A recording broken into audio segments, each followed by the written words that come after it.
Now it's time for me to tell you a little bit about what's on my little tiny mind today. Alrighty.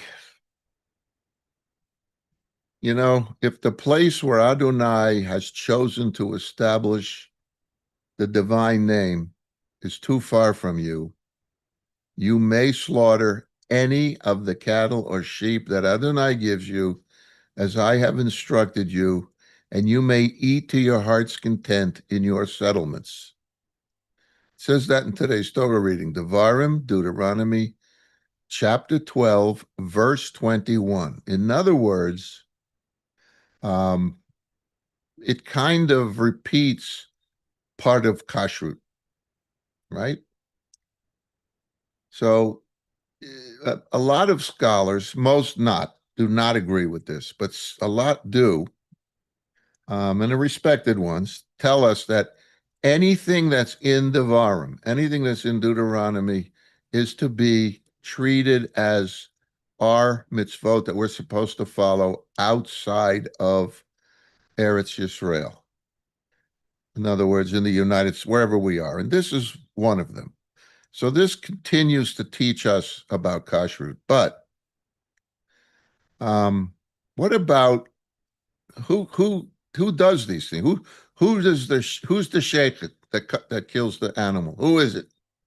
Who can do it? And does a sheikh have an age requirement? We have age requirements in this country. For instance, I don't know if you know this, but traffic controllers are required to retire at age 56. I don't know if you knew that. 56. And a traffic controller must retire. FBI agents have to throw in the towel at age 57, a year after traffic controllers.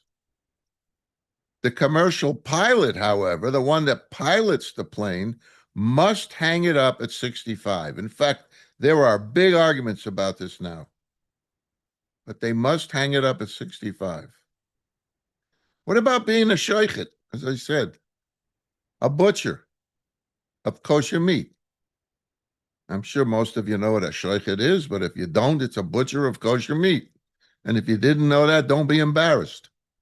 You're not the first and you won't be the last. But you now know what it is. A shochet is a butcher of kosher meat. So at what point would we tell a kosher butcher that it is time to retire? The following story, I'm going to tell you a story now. I know you like stories, kind of addresses this question and the larger issue around it. So this should not be taken literally. This is a story that teaches us something, and I'll tell you what it teaches at the end. So it appears that the courtyard of Rabbi Bruchele lived a very old shochet. Despite his advanced age, he continued to serve as a butcher. And he was older and older and older, but he continued to serve as a butcher. You know, and you know what happens to us when we get older, you know? You get these little tremors every once in a while. That's why my father stopped being a mohel when he got to the age where his hands started to shake. So he wouldn't be a mohel anymore. He quit and he became a brain surgeon. But that's another story for another day. But once the tzaddik Rabbi Shneur Salman came to visit Rabbi Bruchele. This guy, Rabbi Zalman, was very pious, and he was interested in knowing who was the shochet who was slaughtering the meat served at the house of his host. In other words, is this meat really kosher? No, he trusted Rabbi Bruchele, but he wanted to know. So Rabbi Bruchele's disciples introduced Rabbi Shneur Zalman to the very old man who served as the butcher, the shochet. He immediately noticed that the butcher's hands shook, like I said. And they shook not because he had any disease. It was just age-related tremors that most of us get at a certain age. And on account of this, Rabbi Zalman refused to eat the meat that was served to him. And he even told Rabbi Bruchel, out of concern, that this meat was not kosher and that his butcher has to retire. He's reached the age where he must retire. Can you believe this? Such chutzpah comes from another town and said it's not kosher. Anyway, he said, among other things, I have known my butcher for many years, and I know that he is a perfectly righteous man. There is no question that the angel Michael guides his hands when he slaughters an animal.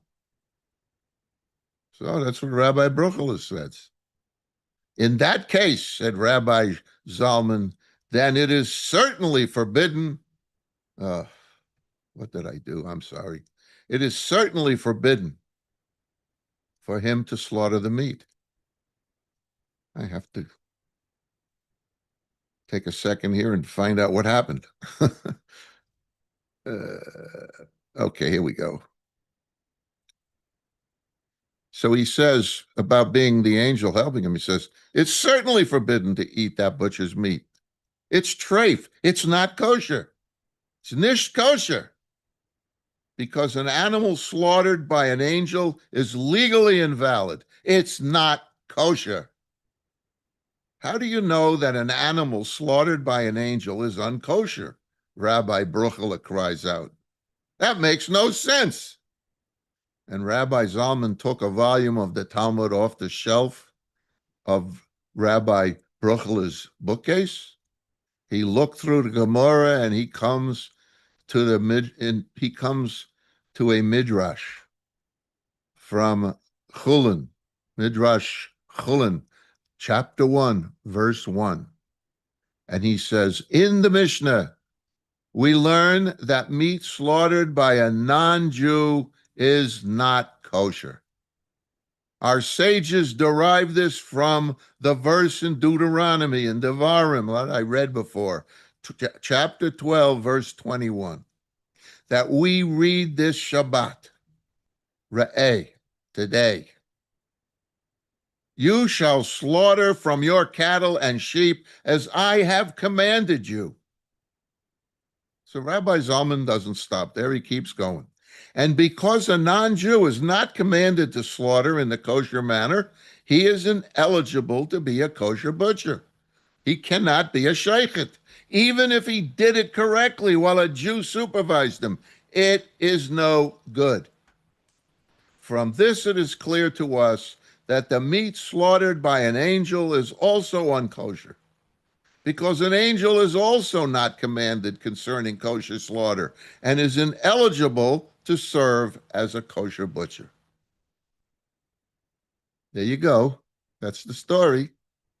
Now, if I didn't explain this further, it wouldn't be an ending. You wouldn't know what I was talking about.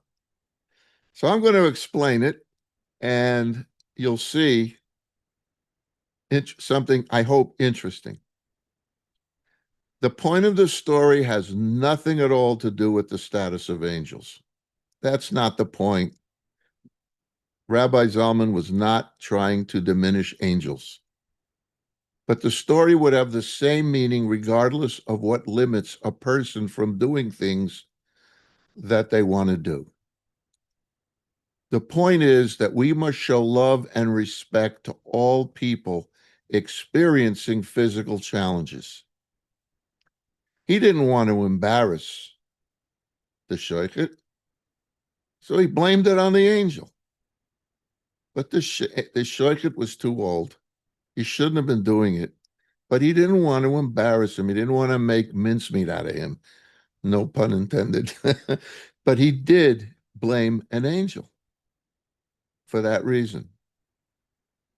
This means that we must not hesitate to take away car keys or insist on the use of a walker when people really shouldn't be driving anymore. And I know some of you are in that position where your family took away the car keys and wouldn't let you drive. You know, that's a mitzvah. Not a good deed mitzvah. It's a commandment.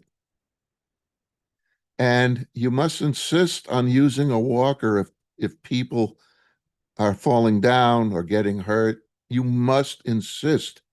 No matter how much pain it gives you to do it, you have to do it. In all cases, these are uncomfortable conversations to have. No one likes doing it. Nobody. But you gotta. It's necessary. You can't blame an angel. You got to take action. That's your job. So we must not shy away from doing these things, but we must always remember to do them with respect, not saying to somebody, you can't drive anymore because you're stupid, or you can't drive anymore because you're going to crash it. No, you got to do it with respect.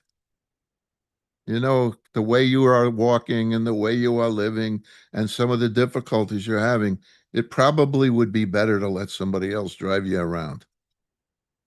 There's ways to do it. But just remember, if it hasn't happened to us yet, it will. And when it does, thank the person.